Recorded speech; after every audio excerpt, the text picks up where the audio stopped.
Assalamualaikum warahmatullahi wabarakatuh. Nama saya Muhammad Rehan Ramadhani.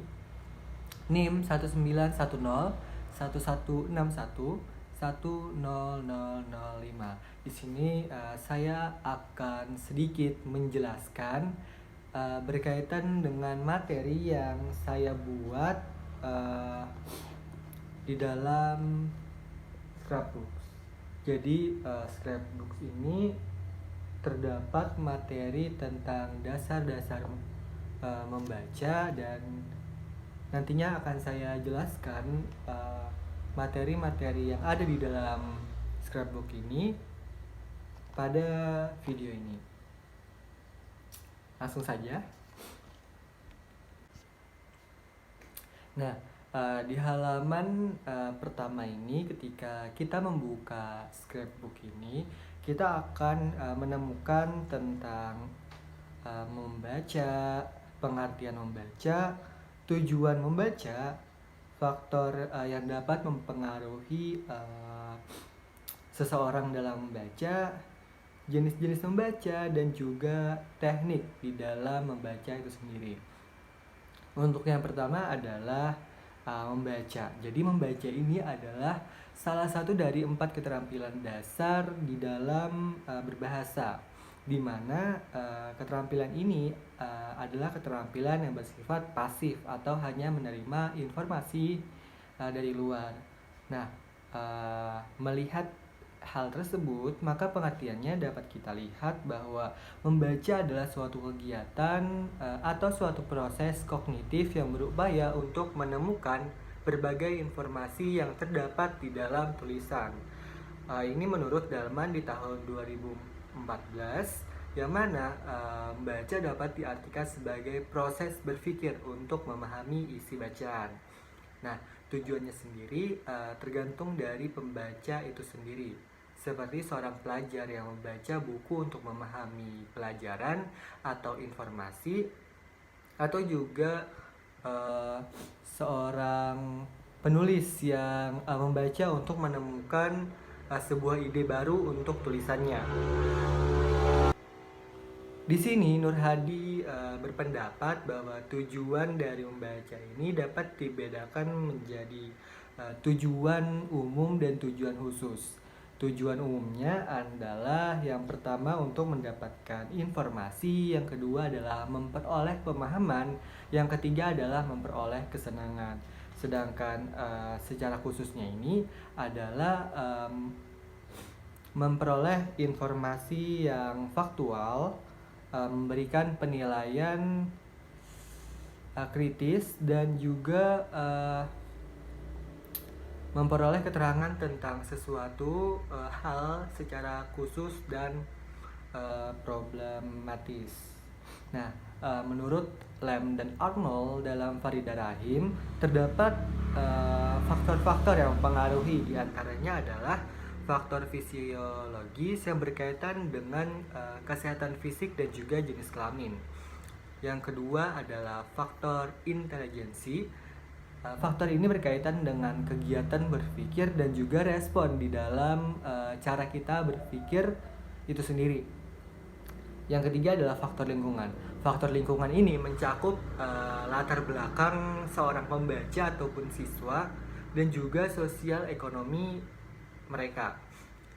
Yang keempat adalah faktor psikologi. Nah, faktor psikologi ini mencakup motivasi, minat, kematangan dari emosi, sosial, dan juga penyesuaian diri.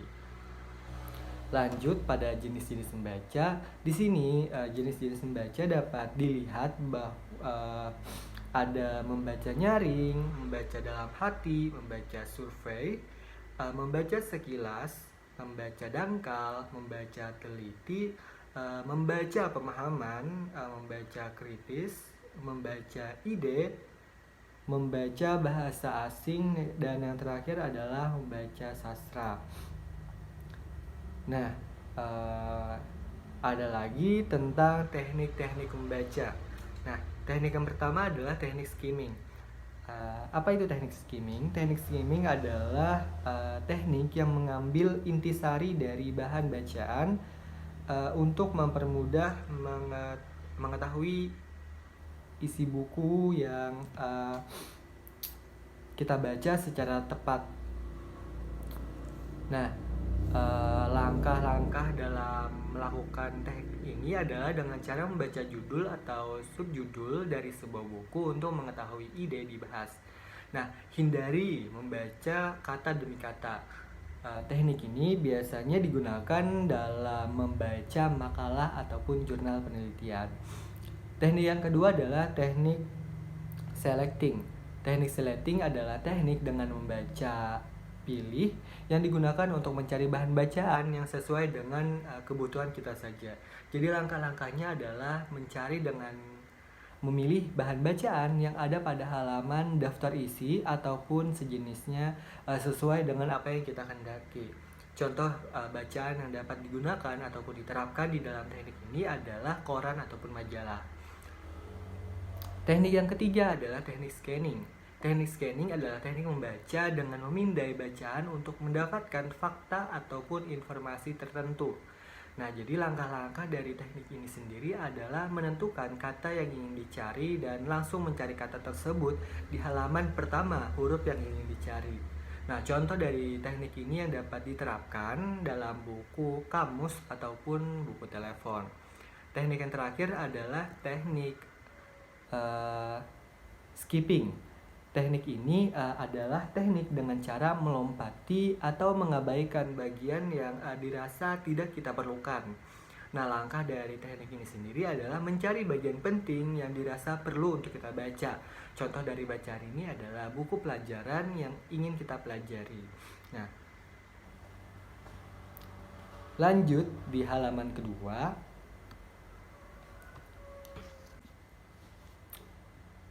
Pada halaman kedua ini adalah strategi pertama dalam membaca, yaitu directed reading thinking activity atau strategi membaca dan berpikir secara langsung. Nah, jadi strategi ini dapat memfokuskan siswa ataupun seseorang terhadap teks serta memprediksi isi dari cerita dengan membuktikan isi bacaan tersebut saat setelah selesai membaca. Jadi strategi ini adalah strategi pembelajaran membaca, khususnya membaca intensif dengan melatih siswa untuk berkonsentrasi dan berpikir keras guna memahami isi bacaan ataupun materi dari sebuah teks. Tujuan dari strategi ini adalah untuk memudahkan siswa ataupun seseorang dalam memahami isi cerita sehingga mendapatkan pengetahuan yang lebih luas dan mengembangkan potensi dan daya pikir dalam memahami isi cerita dan materi yang dipelajari. Nah, strategi ini sendiri siswa diminta untuk memberikan prediksinya tentang isi bacaan sesuai dengan judul sebuah buku ataupun sebuah teks. Nah, jadi selama kegiatan pembelajaran ini seorang itu memprediksi dari judul ataupun gambar yang terdapat di dalam sebuah teks. Nah, bagaimana langkah-langkahnya? Di sini langkah-langkah di dalam melakukan strategi ini adalah yang pertama membuat prediksi berdasarkan petunjuk judul. Yang kedua adalah membuat prediksi dari petunjuk gambar apabila tersedia, ataupun juga memprediksi sampul dari buku yang ingin kita baca. Yang ketiga adalah membaca bahan bacaan ataupun teks, lalu menilai prediksi dan juga menyesuaikan prediksi kita. Nah, setelah langkah 1 sampai langkah 4 ini dilakukan, maka ulangi kembali semua prosedur tersebut sehingga semua bagian yang ingin kita pelajari itu dapat tercakup Dan yang terakhir adalah membuat ringkasan sesuai dengan versi kita masing-masing. Nah, untuk kelebihannya sendiri, yang pertama adalah membantu siswa dalam memperoleh gambaran materi. Yang kedua adalah menarik minat siswa dalam belajar, terutama belajar membaca. Yang ketiga adalah menunjukkan pada siswa bahwa belajar bukan hanya belajar, tetapi juga untuk mempersiapkan masa depannya dengan prediksi-prediksi yang mereka perkirakan sebelumnya. Dan yang terakhir adalah dapat digunakan pada berbagai macam pelajaran, tidak hanya pembelajaran bahasa, namun juga pembelajaran lain dapat juga menerapkan strategi ini di dalam membaca. Nah, lalu apa kekurangannya? Kekurangannya ini tentu adalah menyita banyak waktu jika pengelolaan kelas ataupun pengelolaan waktu kita itu tidak efisien. Lalu biasanya di luar kemampuan sekolah dalam menyediakan buku-buku bacaan, dan informasinya tidak dapat diperoleh dengan cepat.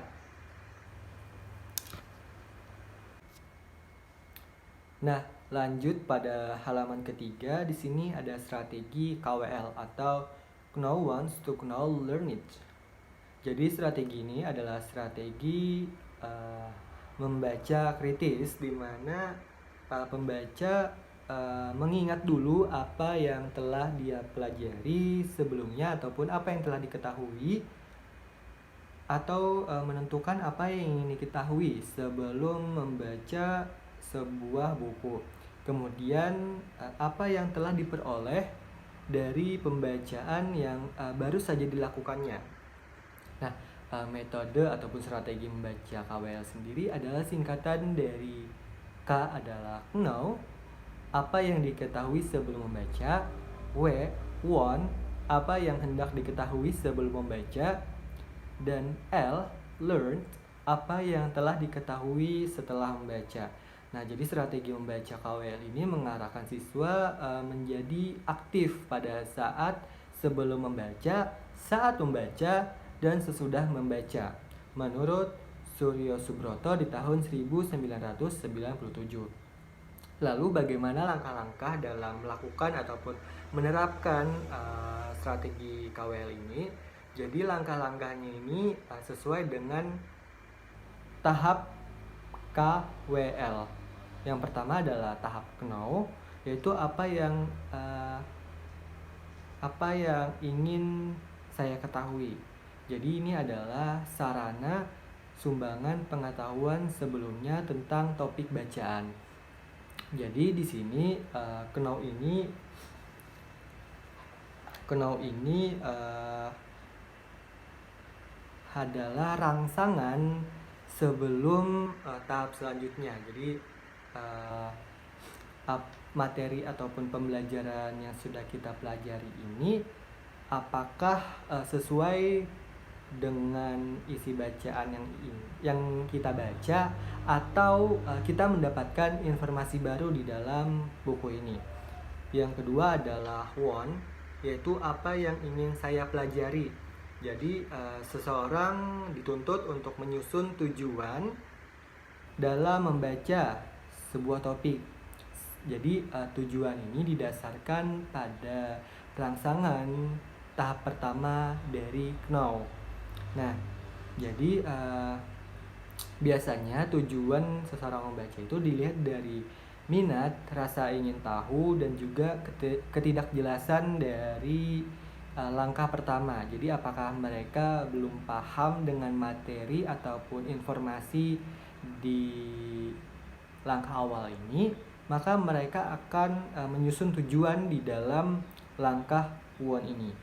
Lalu langkah ketiga adalah learn, atau apa yang sudah saya pelajari. Nah, jadi kegiatan ini merupakan tindak lanjut untuk menentukan dan juga memperluas, bahkan menemukan seperangkat tujuan membaca.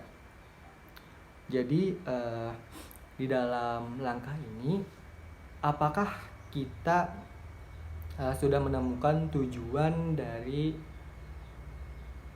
kita membaca ini. Apabila sudah menemukan, maka langkah ini selesai sampai di sini. Namun apabila tujuan tersebut belum tercapai, maka kita bisa mencari buku ataupun rujukan lainnya untuk menyelesaikan tujuan membaca kita yang berkaitan dengan informasi yang sudah kita ketahui. Nah, jadi tahap ini dinamakan dengan tahap how apabila informasi yang kita cari itu tidak ditemukan.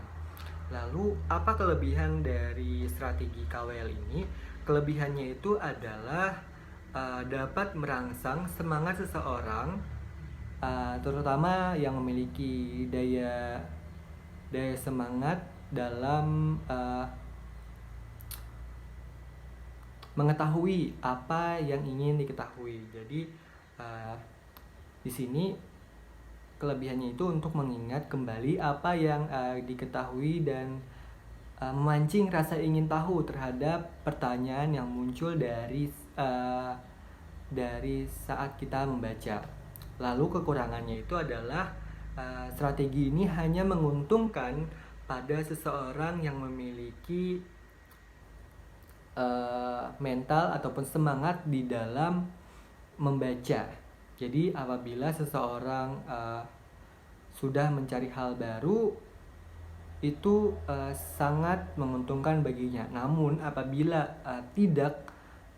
tidak memiliki semangat di dalam mencari hal-hal baru tersebut, maka mereka akan cepat merasa bosan dan juga merasa tidak ada gunanya di dalam mempelajari buku atau informasi yang akan mereka baca ini.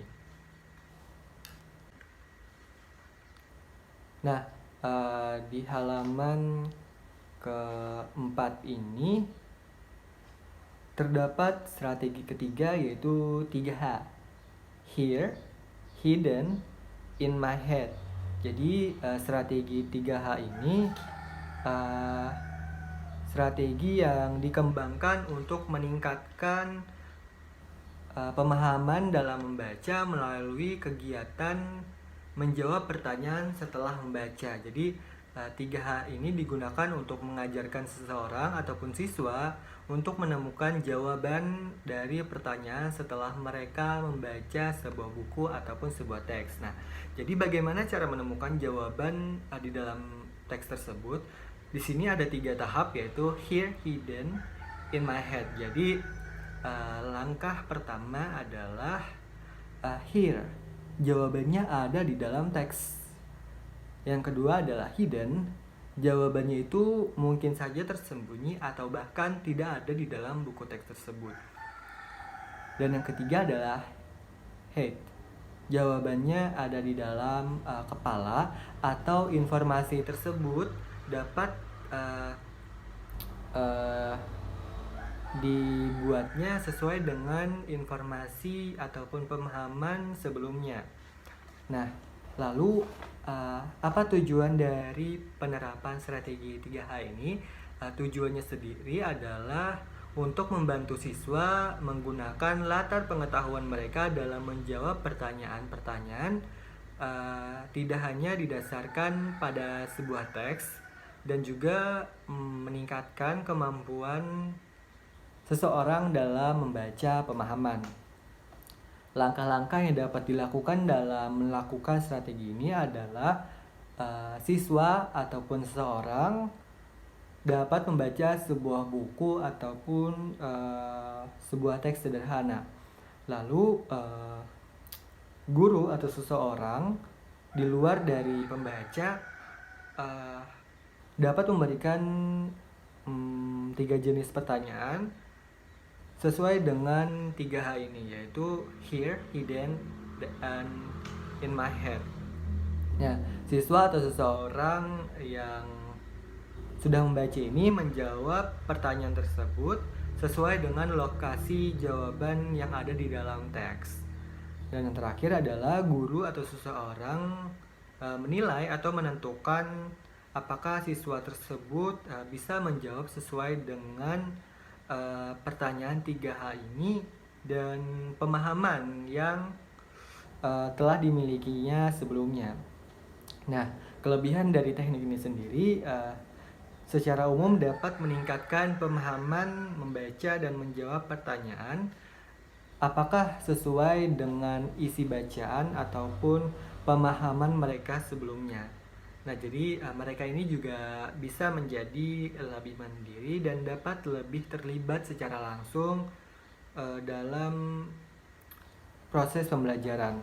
Lalu kekurangannya di dalam strategi ini adalah tentu ada beberapa orang yang kesulitan dalam melakukan strategi ini apabila pertanyaan di dalam in my head itu mereka tidak mempunyai informasi ataupun pemahaman sebelumnya tentang sebuah teks ataupun apa yang ingin mereka baca. Jadi mereka akan sulit untuk menjawab pertanyaan tersebut. Nah, di halaman terakhir ini adalah strategi PQRST. Jadi sesuai dengan judulnya, jadi metode PQRST ini terdiri dari 5 langkah, yaitu preview, question, read, state, dan juga test. Nah, metode ini terbukti sangat efektif di dalam meningkatkan prestasi hasil tes ataupun hasil pembelajaran dari siswa karena merupakan cara yang sangat efektif dalam menganalisis dan juga mempelajari sebuah bahan bacaan yang dianggap sulit bagi siswa. Nah, lalu bagaimana langkah-langkah penerapan dalam strategi ini? Langkah yang pertama adalah langkah preview atau meninjau. Kita dapat melakukan tinjauan buku dengan cara membaca judul buku, daftar isi, kata pengantar, sampai pada bagian akhir dari buku atau belakang buku. Nah, perlu diperhatikan tentang judul, tujuan penulis, catatan-catatan penulis, dan juga ringkasan dari bab-bab yang ada. Memasuki langkah kedua yaitu question atau pertanyaan. Jadi kita di dalam tahap ini membaca bab secara detail, nah lalu melakukan prediksi sesuai dengan heading yang ada. Nah, usahakan gunakan pertanyaan apa, siapa, kapan, mengapa, dan bagaimana.